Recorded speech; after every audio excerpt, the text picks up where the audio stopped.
નમસ્કાર, આપ જોઈ રહ્યા છો નેશન પ્લસ ન્યૂઝ. હું છું આપની સાથે હિતરપુર. ગીર સોમનાથ નજીક કરોડોની જમીનમાં કૌભાંડનો મામલો સામે આવ્યો છે, જેમાં પ્રભાસ પાટણના સર્વે નંબર 842 માં આપવામાં આવેલ વિકાસ પરવાનગી રદ કરાઈ છે. ગીર સોમનાથ નજીક કરોડોની જમીનમાં કૌભાંડનો મામલો સામે આવ્યો છે, જેમાં પ્રભાસ પાટણના સર્વે નંબર 842 માં આપવામાં આવેલ વિકાસ પરવાનગી રદ કરાઈ છે. વેરાવળ નગરપાલિકામાં મસમોટું કૌભાંડ આચર્યું હોવાની માહિતી સામે આવી છે, જેમાં અંતે નગરપાલિકાએ જ મંજૂરી રદ કરવાની ફરજ પડી છે.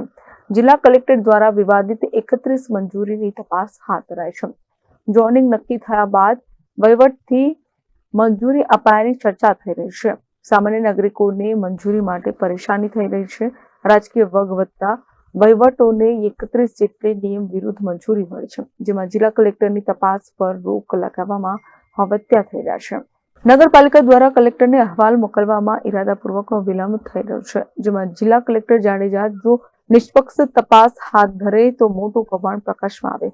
સોમનાથ જમીન કૌભાંડ મામલે DLR કચેરી દ્વારા પોલીસ ફરિયાદ નોંધાવાઈ છે. પોલીસે કૌભાંડમાં કોડીનારના અતુલ ઠકરાર, હિતેશ ઠકરાર, મનોજ ઠકરાર અને હંસાબેન પોપટ વિરુદ્ધ FIR દાખલ કરેલ છે.